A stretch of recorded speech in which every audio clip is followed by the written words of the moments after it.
Bonjour à tous les amis, alors on se retrouve aujourd'hui pour la dernière journée de la phase aller de la Ligue 1, la 19e journée.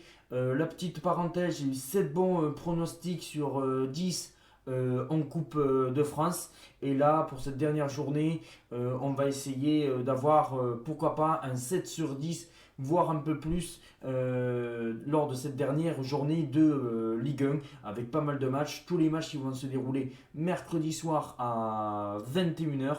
Et on est parti pour les pronostics. Alors on va commencer par un Montpellier contre Angers. Et là, je pense que je vais partir sur une victoire de Montpellier. Bon voilà, je pense que Montpellier, ils sont sur une bonne dynamique. Ils ont gagné en Coupe de France. Angers, ils ont un petit peu de mal dans cette fin d'année. C'est pour ça que je pense que Montpellier devrait s'imposer 2-0. Voilà, après, peut-être remboursé en cas de match nul. Mais bon, voilà, je pense que Montpellier devrait s'imposer 2-0. Et puis après, nous avons un Clermont-Strasbourg. Et alors là, compliqué un petit peu de pronostiquer parce que on voit Clermont, c'est un petit peu relancé en Coupe de France. Strasbourg est aussi sur une bonne dynamique. Et pour moi, je partirais sur un match nul entre ces deux équipes-là. Un 1-1 me semble tout à fait logique. Après, Strasbourg peut aussi s'imposer, mais bon voilà, je pense que Clermont voudra faire honneur pour leur dernier match de l'année 2021. Et pourquoi pas faire un match nul, un partout entre Clermont et Strasbourg. Puis après, nous avons un Marseille contre Reims. Et là, bon, je pense que Marseille devrait s'imposer parce que bon voilà, même si Reims pose des problèmes, ils ont gagné à Lyon. Voilà, bon, Marseille devrait faire le taf. Ils ont eu du mal face à Canet Rocheville. Reims aussi un petit peu en Coupe de France. Mais franchement, Marseille, allez. On finit par une bonne opération. Voilà, une belle victoire devant leurs supporters. Et un 2-0 pour Marseille contre Reims. Voilà, avec peut-être un petit but de Milik qui a repris la confiance.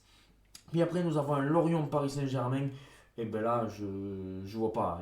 Lorient, c'est catastrophique. Lorient, bon voilà, ça enchaîne les défaites. Alors qu'en début de saison, je le répète, ils étaient bien partis. Même là, encore une défaite 1-0 en Coupe de France. Où ça aurait pu être encore plus compliqué. Voilà, en 2022, pour Lorient, l'objectif sera d'essayer de se maintenir en Ligue 1 parce que je pense que ça va être très compliqué, surtout que là, face à un Paris avec un Kylian Mbappé qui voudra bien finir l'année, un Icardi qui revient bien, un Lionel Messi qui a été au repos, un Ramos qui va peut-être encore enchaîner les matchs. Je partirai sur une victoire 4-0 du Paris Saint-Germain à Lorient. Puis après, nous avons un 3 Brest. Et là, c'est un petit peu un match compliqué à pronostiquer parce que 3 a perdu en Coupe de France en tir au but. Brest a été bon. Après un championnat, Brest, ils sont sur une bonne dynamique, mais c'est pris une claque contre Montpellier. 3 a un peu de mal. Et je pense que Brest va de nouveau se relancer dans une dynamique positive pour bien finir l'année. Et je verrai une courte victoire de Brest 2-1 contre 3. Puis après, nous avons un Bordeaux-Lille. Et là, je vois peut-être la surprise. Parce que tout le monde va dire pourquoi pas une victoire du LOSC. Et moi, je pense que Bordeaux peut faire un match nul, un genre de un partout. Parce que je me dis, Bordeaux, ils ont gagné à 3, ils sont sur une bonne dynamique, ils ont mis pas mal de buts, un 10-0 si je ne me trompe pas. Je pense qu'il y a de nouveau un petit peu de la confiance. Comme ça sera à domicile, allez, Bordeaux, ils veulent bien finir l'année. Voilà, un petit match nul. Ça n'arrangerait pas bien sûr Lille, mais pour Bordeaux, voilà, ça les arrangerait un petit peu et pourquoi pas un 1-1. Voilà, je vois un 1-1 entre Bordeaux et Lille. Puis après, nous avons un Lyon-Metz. Alors là, c'est très compliqué parce que Lyon, j'espère pas qu'il y aura encore des débordements parce que les supporters lyonnais seront au stade contre Metz. Voilà, j'espère vraiment pas que le match va être encore interrompu parce que les supporters lyonnais ont interrompu le match contre le Paris FC face à une équipe de Metz, ce qui va très mal. En plus, il y a la CAN, alors ils risquent de perdre certains joueurs.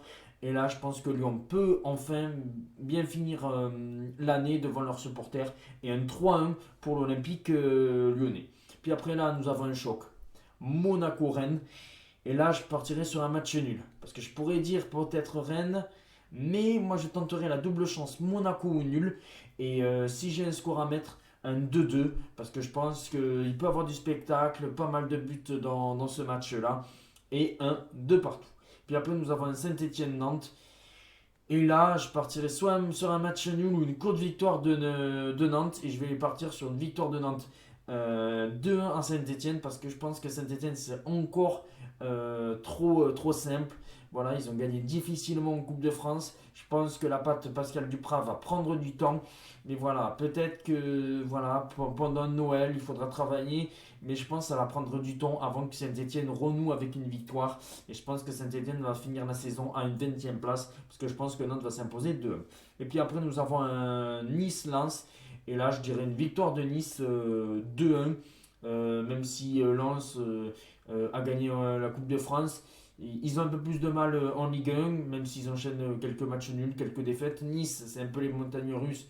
Mais bon, ils ont enchaîné des victoires. C'est pour ça que moi, je pense que Nice devrait s'imposer 2-1. Dites-moi dans les commentaires vos pronostics pour cette dernière journée de Ligue 1. Ciao les amis.